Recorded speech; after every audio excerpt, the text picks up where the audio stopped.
Malumfashi.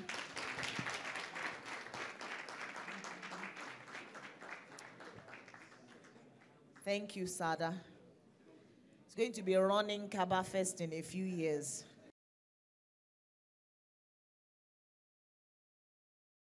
I'm going to first invite this amazing Professor Tree. He's a very good friend, and he's so dependable. There's no time that I have called him and invited him and said, please, can you come? His answer is always yes, and I really appreciate that. Please join me in welcoming Sule. And last but not least, all the way from Liberia. Do you remember that song? Liberian girl. Do you know the next line? You came.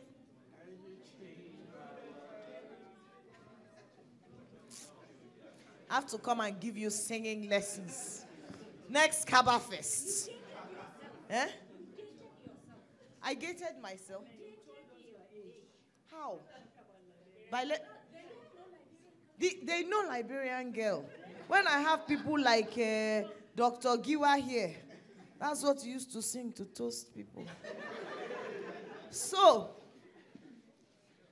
by way of, so this is the next guest is a wonderful Liberian friend who has been an author, who's been with us at Ake Festival, but presenting his book for the very first time in Nigeria. Please join me in welcoming Vamba Sherif. Can we do a quick mic check? Hello. Yep, Sada's good.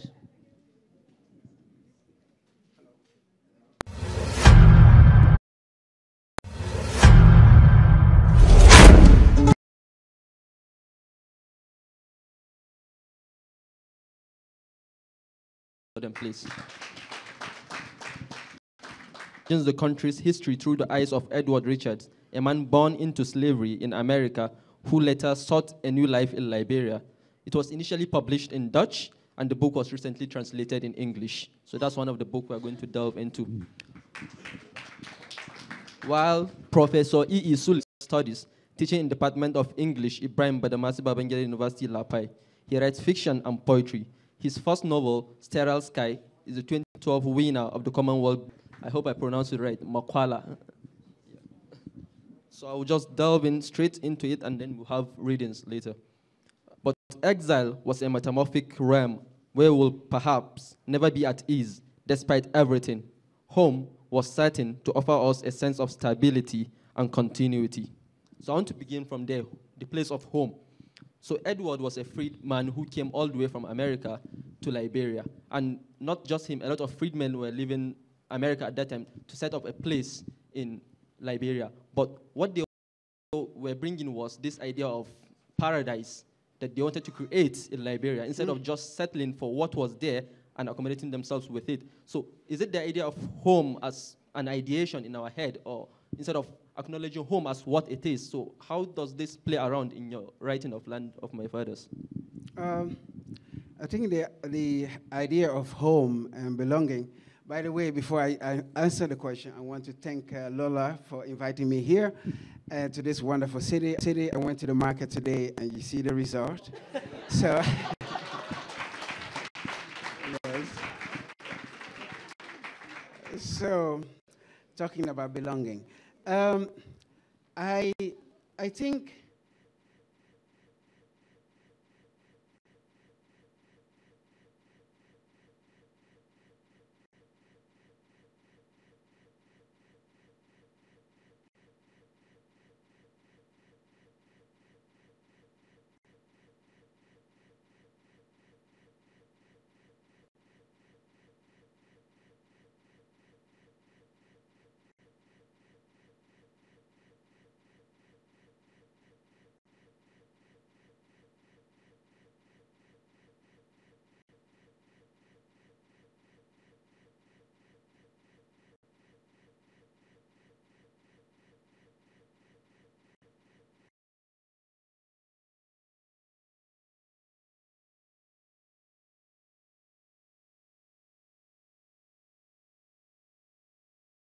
It's full of erotics, you know. There's a lot of sex in that book.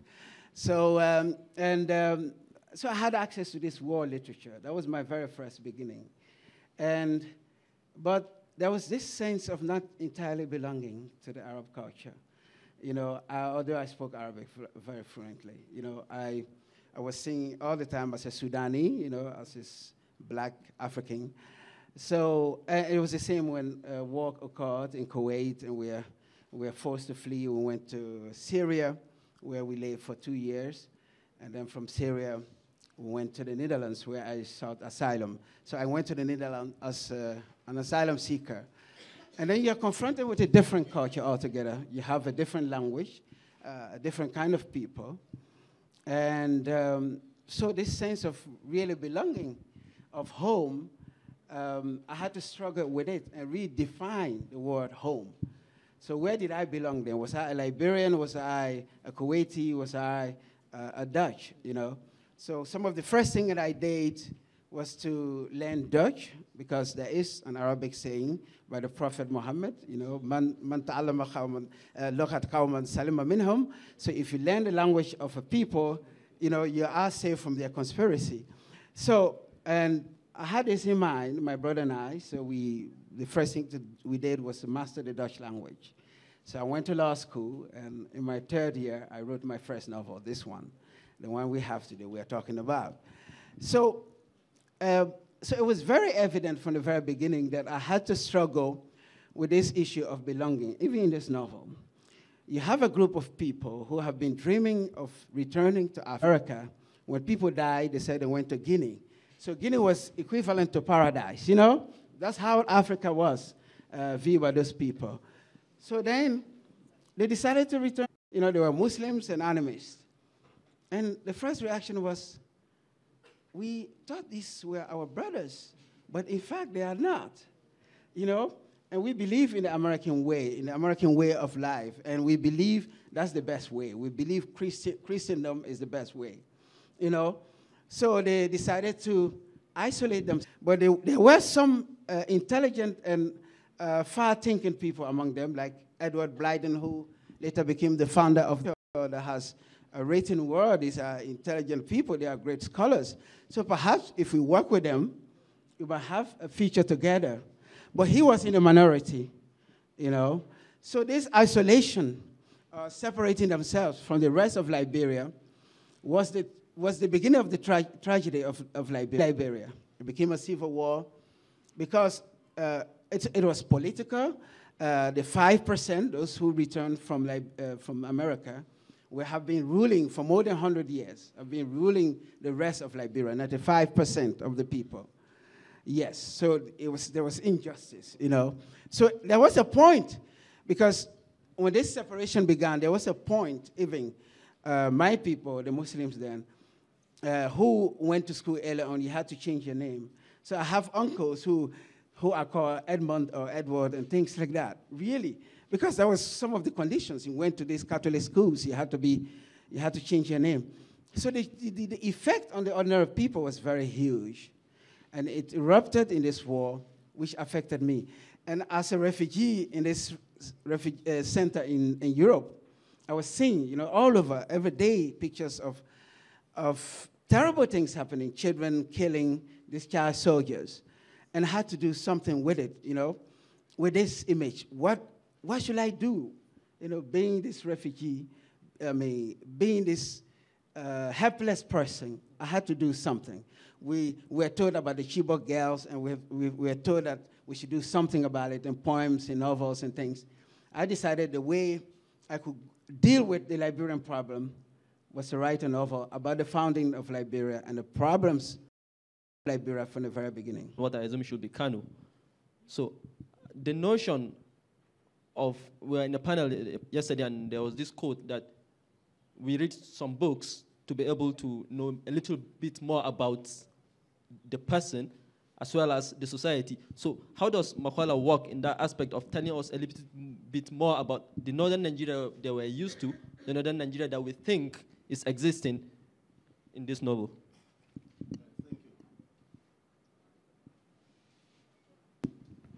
Thank you very much. Good evening, everyone. When I was growing up in Kano, we had different ethnic nationalities. We had different kinds of people from Nigeria. We had different settlements. There were settlements that you could literally find, and that you had different kinds of people, ethnic groups. And for me, such mix. I am from Nasarawa State. My mother is from, my father is from Nasarawa State. My mother is from Benue State. And then, of course, my father was a policeman, and we were in Kano. And then we lived in the barracks, and near the barracks, you have these settlements and all of that. So as a boy, I was always the type that trekked the length and breadth of the city. And I saw a lot of this kind of setting. I mean, a lot of this kind of communities. And then I was also there when these communities began to tenement house, a large house, where every apartment, every room was occupied by a different, something that was quite different, perhaps quite different from where you are said to have originated from. So if they say I am from Nasarawa State, I am an Afro man, issues of violence, we saw those communities crumbling. You know, that was very fundamental to my imagination. And it got me thinking about how human beings, because of something that happened somewhere or because of some ideological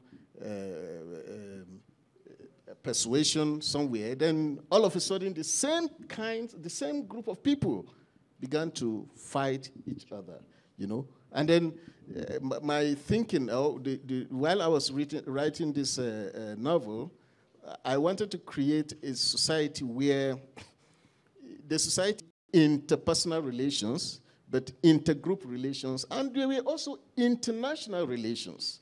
And you find people from Pakistan, from Lebanon, from different areas, from the west, from the east, gathered, and we all interacted.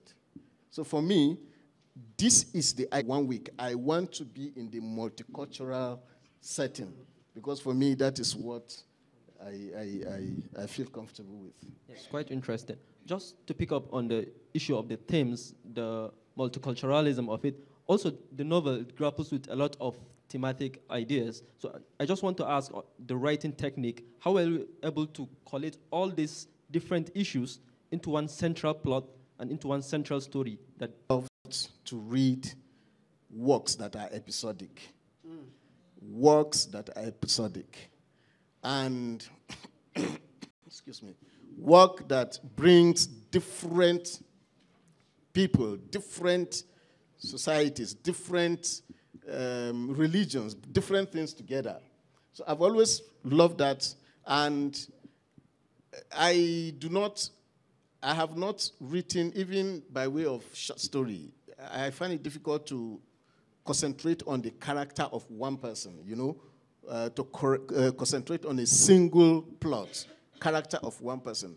I will rather prefer looking at the community, the society. And perhaps that is because I grew up in that kind of environment. So I find it difficult, for instance, to create an elite family in my writing. I am more comfortable creating the ordinary families, the ordinary people. I am more comfortable creating such characters. And when I am dealing with such things, I mean, if I want to make it natural, then a lot of things will come in. So some of those themes you find are incidental. And when I'm writing, I also let my story sometimes control me.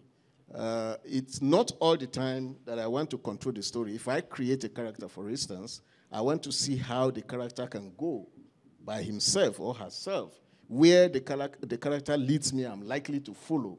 I am not likely to say, no, this character wouldn't go here. You understand? So if I create, for instance, a character who is a student, then I would want to follow the student to everything that the student possibly does. So that is how and by doing that, I find myself treating some other issues. But principally, I had it in my mind, stories of my childhood, about how the factory owners oppress the ordinary people, the factory workers, how the slum eventually got the heat of the Sharia law when it came, how humans react when their wills are suppressed. These are dominant issues that I had in mind while writing the novel. Yeah, quite interesting. We'll work as a fiction masterclass for upcoming writers, actually. Yeah, Vamba, there's a lot of ordinariness in your own work also, looking at the characters. So what I want to ask here is about how you were able to situate a spirit of humanness despite all the background of conflict that was working in the novel. There was a lot of issues, conflict, war. There's also almost all the time there's fear of war happening throughout the novel. But within this context, there is this humanness, this story of humans situated within war. So how were you able to evoke this in your writing? I think that also had to do with my outlook on life and perspectives. We fled Kuwait and we came to Syria and then the Netherlands. We had nothing. I remember my brother, we got to this refugee center and we were given a room. We shared a room with 2 Senegalese. And my brother looked at his bed. It was this tiny thing, you know. And he was saying, look at us. You know, we lived in a villa in Kuwait, and now look at our lives here. You know, but I felt then that was not the end of our lives, that this was a new opportunity for us. And perhaps it had to do also with my mother, who had this very optimistic view of life. She was very generous. She was, you know, an extraordinary woman. And perhaps she instilled this outlook, you know, this positive outlook on life in me from early age. So wherever I went, I remained optimistic. And I wanted to give these characteristics to my characters, you know. So you have Edward Richards, who has not seen his beloved Charlotte for more than 20 years, because I usually don't share my work until it is done. So my brother read it, and he told me, but Vamba, this is my life story. Yes, because what happened, he's met a girl in Liberia, and he was in love with this girl, and war broke out, and they were separated. We were in the Netherlands, and the girl was lost somewhere. She was not in contact with our family, the Sherif family. And we've been searching for her all those years, for like 6, 7 years. And later they did reunite, but the novel was published before the two reunited. But he felt he could identify with the character. He felt this was his story. This love story was the love story of these 2 people. So that's how I am, you know, this optimistic person here and on the page. Most of my characters are indeed very optimistic. There are exceptions, of course, yes. So this is why I give them these. And you have Edward, you have the main character actually, Harley. Harley's story is based on a legend. There was a threat of war, and I grew up hearing this story. It was told by a group of people who I did not belong to, but I grew up in their community. There was fear of war, and then the oracles said that to avert that war, one person had to sacrifice centuries ago, but I grew up hearing this story. And I was fascinated, you know, as a novelist, this is a good story, you know. So I decided I'm going to write about these 2 characters, you know, one became friends. And so it was very, when I had this idea, I didn't know how many characters were, like the professor was saying, you know. I just followed the story, and it led me to completing the novel. Yeah, I will just read a little blurb from Makwala. So Makwala is a story about Jackson and Ende growing up in post-conflict and cosmopolitan Kano City slum of the early 2000s, and they find themselves in a world where they have to grapple with questions that relate to identity, destiny, and society. While Ende is troubled by the absence of a mother he knows nothing about, and a rather strange father who makes matters worse for him by withholding information regarding his mother, Jackson, a biracial boy also called Lebanese Pekin, is trapped in a deep self-hate resulting from his abhorrence of his mother's prostitution. So this is the background. And what I found interesting about this work is these two characters, Ende and Jackson. They are unique characters in that they are quite similar while also strikingly different in quite a lot of ways. So what informed the choice of these kids as a center point to tell the story of Makwala? Well, I will think that I wanted to tell a story of, in my mind, I wanted to tell a story of slum, but I also wanted to tell a story that I found very strange, that was told to me and by a friend,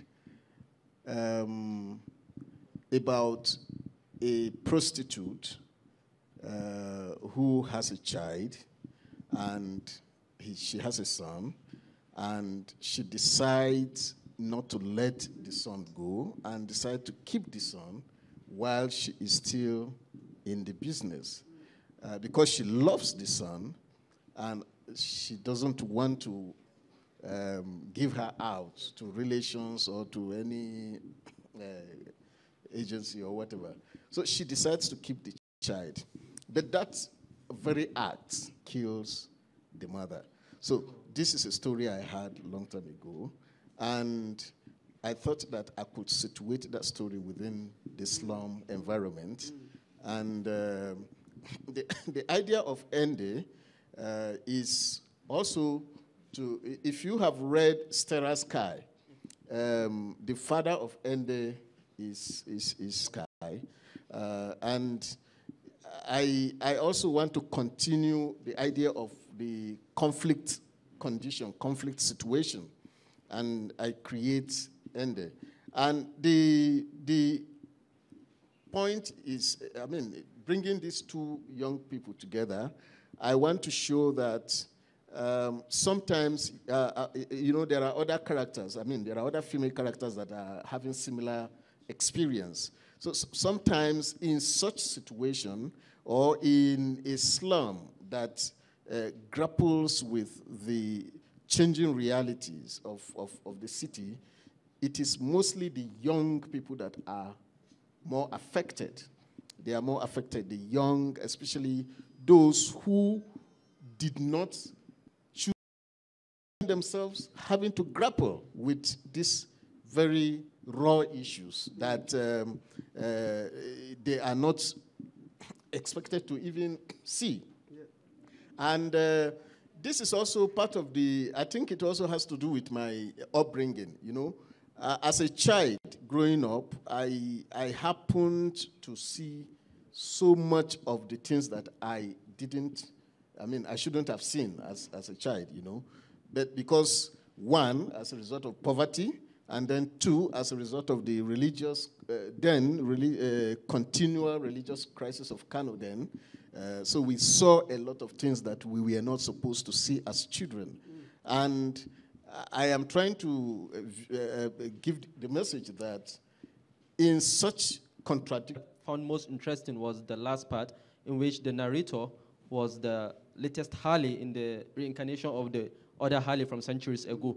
So he was narrating in the climax of the story in his voice. And so was it very important that you chose the vulnerability of this child narrator to finish up the story about this conflict happening? So was that Harley as a form of caution for the narration of conflict that arose at the end of the novel? I think it was, but I would like to go back to how I came upon telling this story. I hated war, but I was unable to prevent it. So this helplessness, I tried to reimagine it in a novel, that it is possible to really avert war in fiction, you know? That's how I saw it. This reincarnation of the first Harley had to be able to avert this war through art, through fiction, through painting. You know, so the whole idea, the whole part 5 or 6 of the novel is an attempt to draw a piece of art that when you see it, it's a representation of war, but an aversion to war too. And this is what Harley is going through.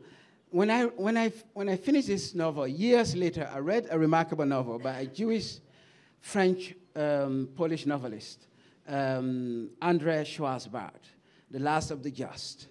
So you have in the Jewish culture a tradition of a group of people who are called the Lamed Vavnef.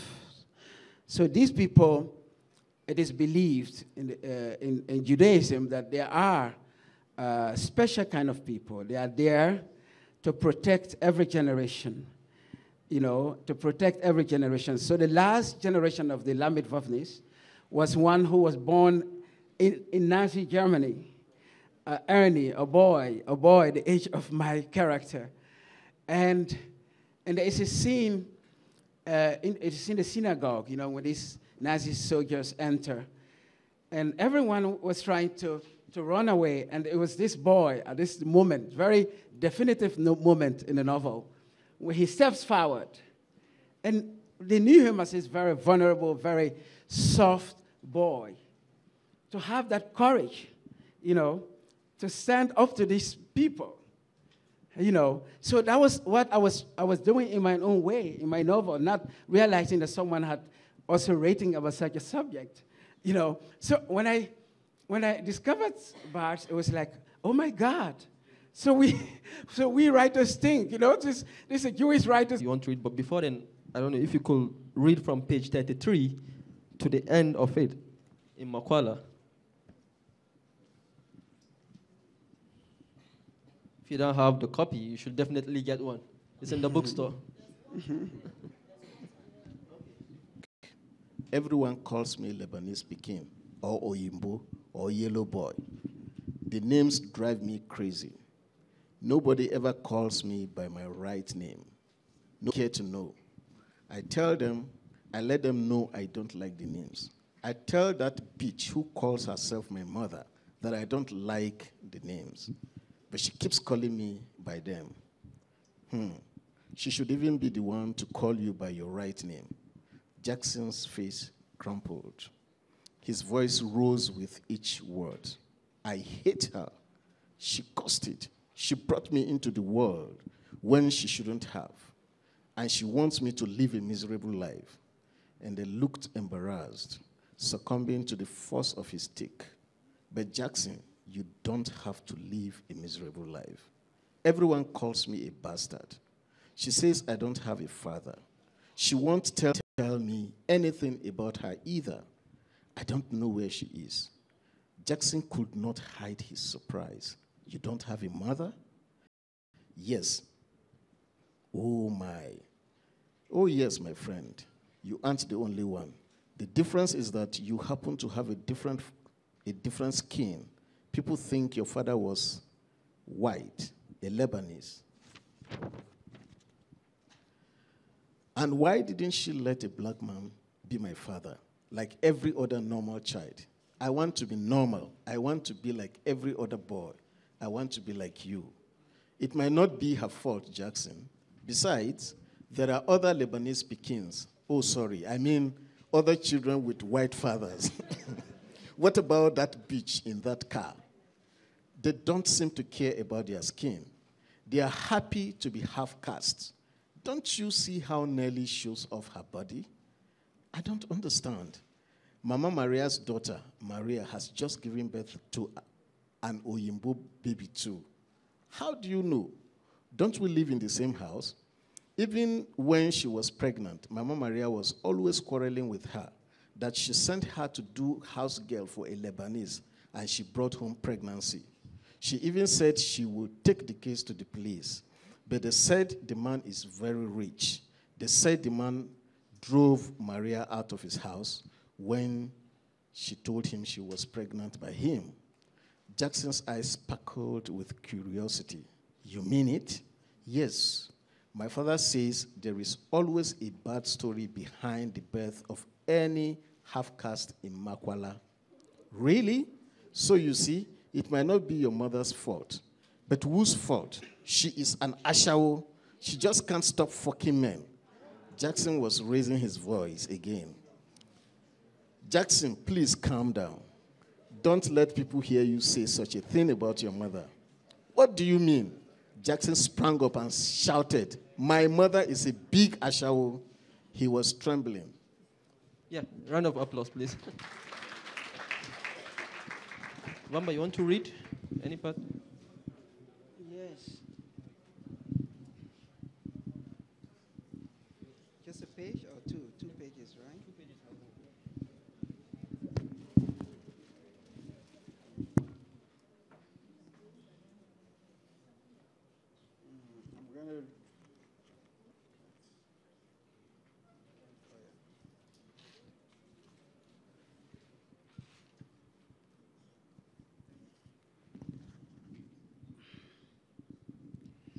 I'm going to read a passage about the reunion of the two of Edward with his beloved Charlotte. It's one of my favorite passages in this novel. It was as if my heart was about to wrench itself from my body. With every step, I tried to persuade myself that I was exaggerating the importance of the moment, and that I should move in steps befitting a man of my age and experience. But my heart reproached me. It brought to bear my nights of solitude and the years of tilling arid soil and picking cotton, and of seeing Charlotte's face in my mind's eye, taunting me about my failure to remember her features, the shape of her nose and lips, her eyes, her touch, and her arms on the ground. On approaching the house, I encountered nothing but silence. The aroma of delicious cooking wafted with a veranda whose pillars were decorated with vases of plants and flowers. A simply carved wooden crucifix of the agonized face of the Lord guided the door. Chairs made of reeds, probably the work of the locals, stood here and there on the veranda. Hanging between 2 trees in front of the house was a hammock. Somewhere around the house, perhaps at the back, a faint, almost ethereal voice rose with a song. I went up the front steps and paused before the door and called out, but received no answer. I gazed into the face of the Lord as if to ask permission. Pushing the door open, I went the length of the passage and stopped at the open back door to listen for a presence in the house. Except for the sound of the song somewhere, it was silent. After going down some steps, I looked around but saw no one except a garden of eggplants and collard greens on one side of the house, and a coop with a hen and its chicks. I walked on until I encountered the form of a woman bowed over a scrubbing board, washing clothes in a bucket of water. She was humming and singing a song softly. I paused to drink in the whole sight.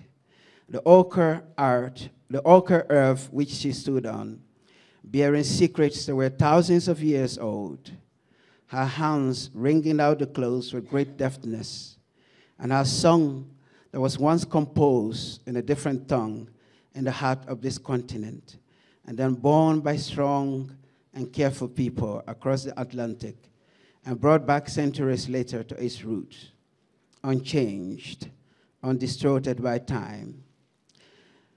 The myself up to my fullest height.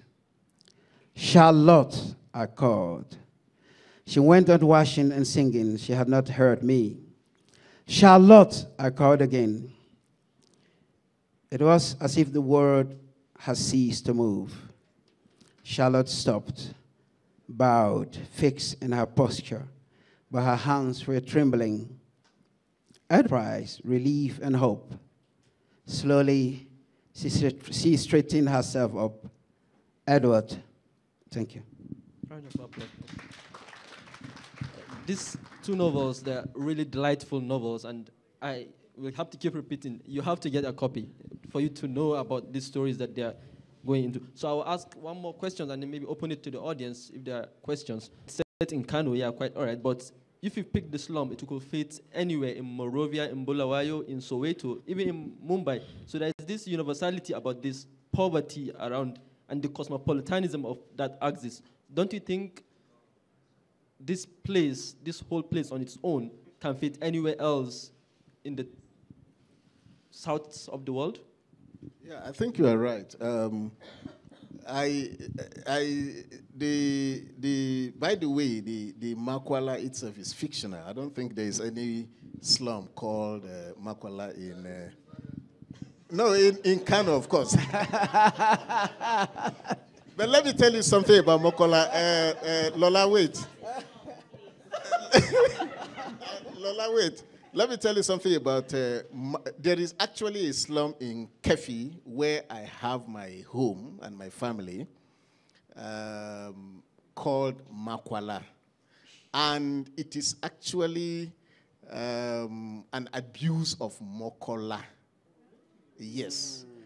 Makwala is a slum in Kefi where you find a lot of Yoruba people. It's a Yoruba settlement, a slum that is full of Yoruba people. So in a way, my friend Audi is right. So I think I was talking with someone, and the person also mentioned that in other places too, where Yoruba people settle in that form, they also call it Makwala. But when I was writing this, this would be my second novel, and it's based, it's, according to the story, is Kano.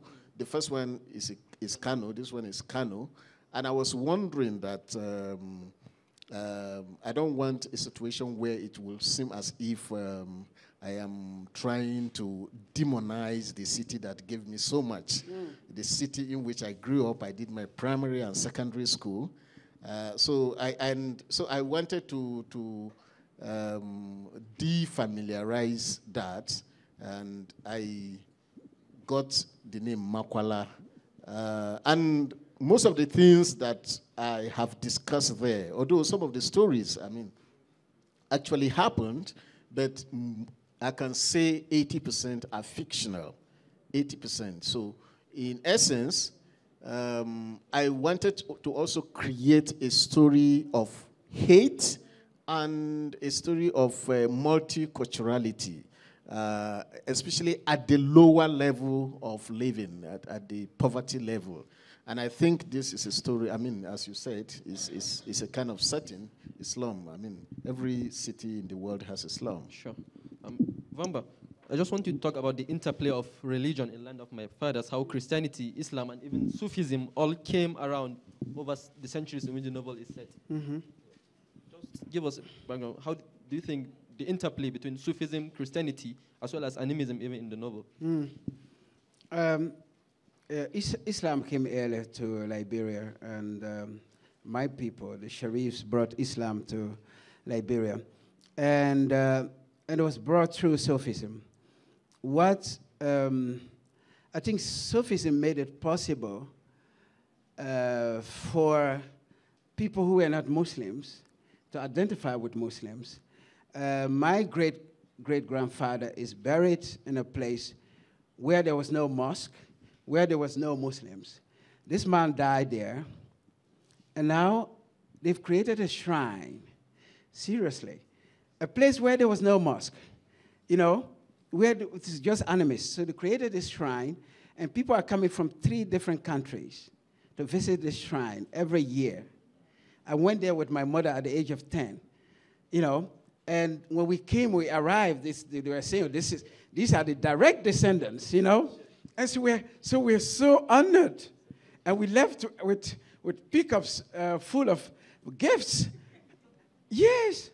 You know, so my uncle was the Mufti of Liberia. And he was saying that a doctrine, whether it is Christianity, and people hated him for it, you know, but he said it. And he influenced me so much, this man, you know. So and this is why in my 5th novel, I've written more than 2 novels. It's called The Black Napoleon in Dutch, but it will be translated in English as The Empire's Son. This was the first time that I dealt directly with the role of Islam in that part of West Africa, not only Liberia, but Guinea, Sierra Leone, Mali, Burkina Faso. Yes, I try to address, you know, the role of Islamic religion and the civilization in that place. Quite interesting. Question from the audience?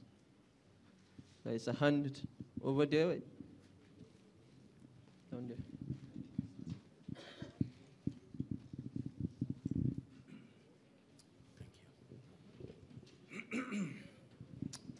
Thank you for your stories, Vamba and Professor. So what I get out of the stories that both of you are told is that you have married fiction with facts, things that actually happened, and fiction. And I'm always intrigued by stories that I pick from here and here and marry them to my imagination. Now,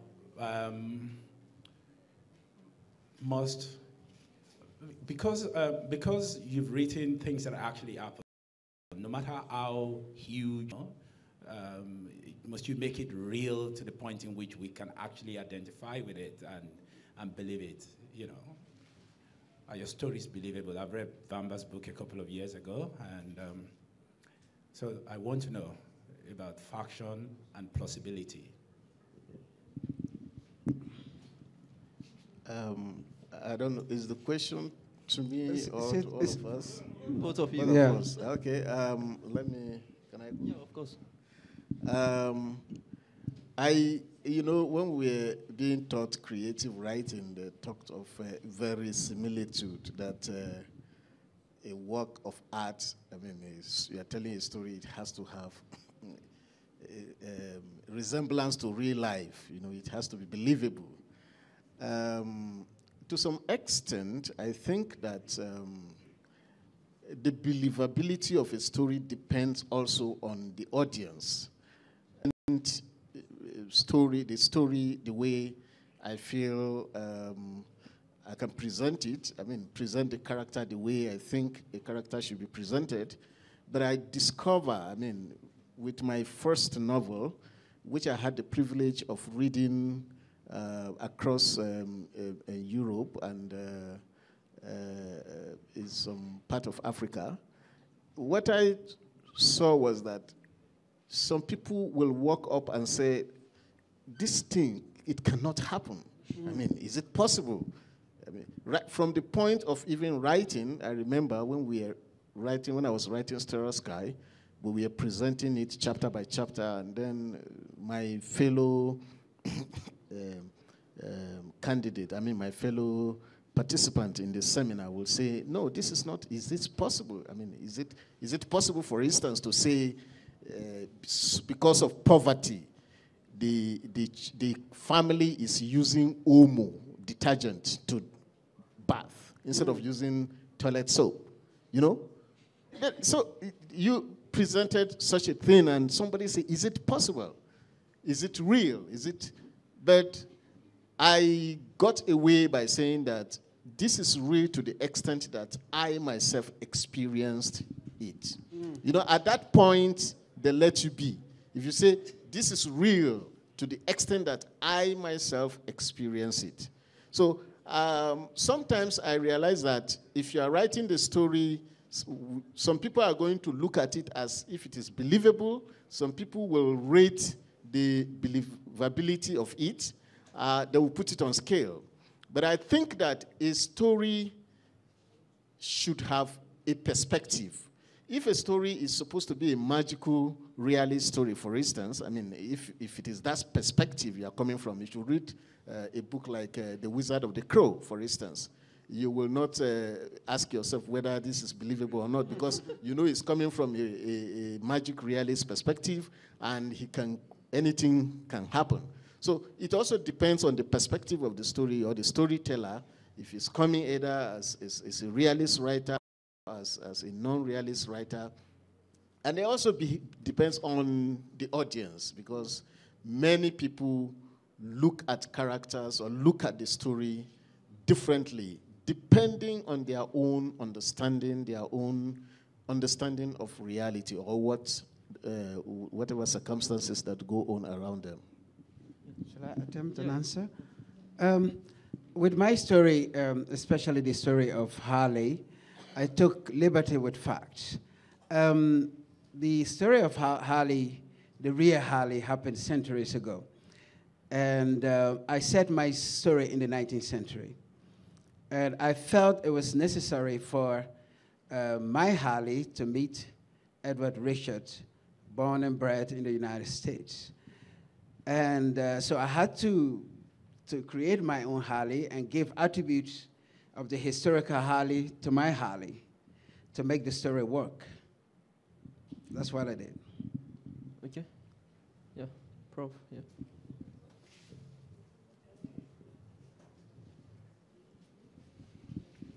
Assalamu alaikum wa rahmatullah. Assalam. The two writers seem to reach a consensus that there is a point during the creative composition when the writing itself takes over the steering wheel of the writer. In other words, there are situations when you create characters and you know who you intended them to be. Then along that, especially in fiction, they insist on being something else. And believe me, when you attempt to bring them back to order, your work becomes chaotic. Mm-hmm. And sometimes they keep on going as if they don't want to stop. Mm-hmm. And you know you have time limit, page limit, energy limit, and especially financial limit. Now, when all these things come together to play, I'm going to ask a question now. Because he confesses that at one time, the characters ran away with the story, and you concurred. Now, what are the advantages here of allowing the character to take lead? And then what possible gains can there be when the writer himself insists on taking control of his writing? Thank you. The story is leading you. The advantage is that you are likely going to have a fantastic story, because the character you have created, you look upon them as humans, just the way I'm looking at you. In fact, I recall that at a point I was seeing my characters in my dream. You understand? So you begin to, look upon them as human beings. And when they, sometimes we say, hey, this story moves naturally. This story moves, this story flows. Mm-hmm. Even your critic will say, yeah, this story, at this pace, it flows, this place. So when you allow the character to lead, but of course you must know where to tell the character to stop. Yep. Then when you are in control, I think when you are in control, you have the advantage of making of maybe bringing the artistic aspect, the crafts. For instance, if you are creating a character, and like the story of the slum, is it all people in slum that speak unpoetically? As a matter of craft, you would want to put some poetic expression in some of the characters' dialogue. But you also have to be careful that this is capable of producing a poetic expression. When you are in control, then you control the crafts. You are able to, the artistic quality in terms of diction, in terms of setting, in terms of this thing, they come out very well. But I think that a good storyteller should have both.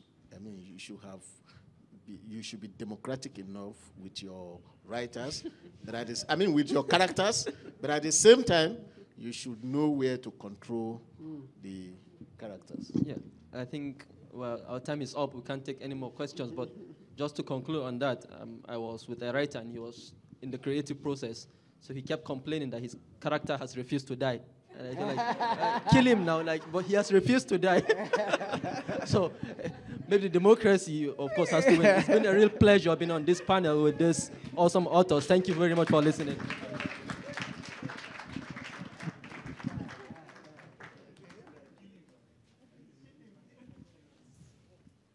Thank you so very much, Sada Malumfashi, Vamba, Sherif, and Sule. Please give them another round of applause.